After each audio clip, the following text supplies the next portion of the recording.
গ্রাম অঞ্চলে বিয়ে হলে মেয়ে বউয়েরা যেভাবে আনন্দ করে, তো আমরা সবাই মিলে চলে আসিছি মেঘনাকে গা ধোয়াতে। অনেকে বলে এ প্রথা নাকি হিন্দুদের প্রথা। আরে এটা হিন্দুদের প্রথা হবে কেন? এই প্রথা হচ্ছে গ্রাম অঞ্চলের।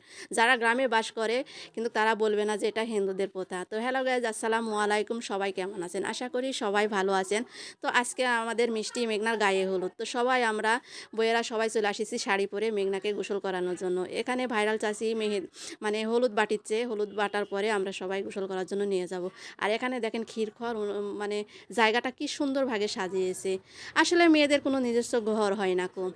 আজ আছে বাপের বাড়ি, কাল যাবে পরের বাড়ি। এটাই মেয়েদের জীবন। তো সবাই মিলে আমরা মেঘনাকে গোসল করানোর পুকুর পাড়ে যাচ্ছি পানি আনতে। আমরা এভাবে গ্রামের বউয়েরা সবাই মিলে বিয়ের অনুষ্ঠান পালন করি, মানে গায়ে হলুদের দিনের অনুষ্ঠান।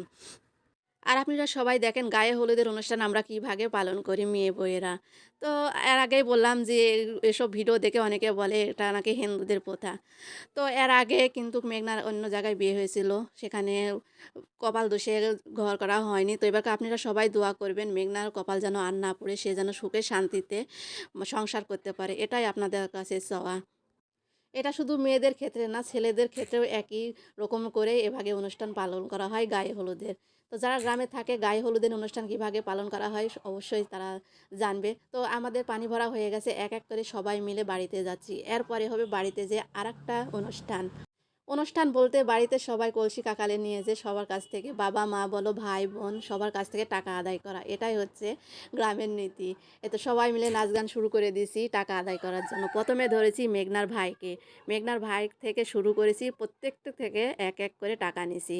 যাই যেরকম পারিছে তাই সেরকমভাবে আনন্দ করে টাকা দিছে। এটা কোনো মানে এখানে কেউ রাগ করার মতন কোনো কাজ করবে না। সবাই মিলে যার মনে তাই দেখেন কি সুন্দরভাবে আনন্দ করেছে। এটাই হচ্ছে গ্রামের নীতি। আসলে আমরা গ্রামের মানুষেরা খুবই সহজ সরল। আর গোসল করানোর জন্য এখানে মেঘনাকে বসানো হয়ে গেছে। এরপরে আসবে মেঘনার মা। কারণ এখানে পান সুপারি দেওয়া হবে আর একটু চাউল দেওয়া হবে।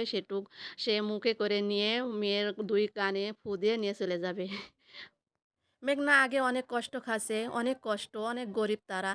আসলে মেঘনা আগে কী ছিল আর এখন কী হয়েছে। আর এসব সব কিছু সম্ভব হয়েছে শান্ততুলির জন্য। তারা যদি তাকে না দেখতো সে এ পর্যায়ে আসতে পারত না। তো শান্ততুলির জন্য সবাই দোয়া করবেন। আসলে গরিব থেকে সে একটা মানুষের মতন মানুষ করেছে, সবার এখন সেই পরিচিত। আগে কিন্তু মেঘনাকে কেউ চিনত না। কিন্তু এখন সে প্রত্যেকের নয়নের মণি হয়ে গেছে। তো সবাই দোয়া করবেন তার সংসার জীবন যেন সুখে থাকে। আর এখানে সবাই উড়াধুরা নাচ শুরু করেছে। শুধু মেয়েরা না, ছেলেরাও কম নেই। ছেলেরাও শুরু করেছে নাচ। এখানে সবাই ভাই বোন ভাবিরা সবাই মিলে ডান্স শুরু করেছে। আসলে বিয়ে মানেই তো আনন্দ। সবাই মানে সব কিছু নিয়ে আনন্দ করব। এখানে রাগ করার কোনো ব্যাপারও না বা মাইন্ড করারও কোনো ব্যাপার না। বিয়ে বাড়িতে এরকম হয়ে থাকে। দেখেন মেঘনার ভাইয়ের কি নাচ, আর এদিকে মানে ৩ ভাই লাগে গেছে নাচ করতে। আর সবাই মেঘনার জন্য দোয়া করবেন। আজ এ পর্যন্তই। আল্লাহ হাফেজ।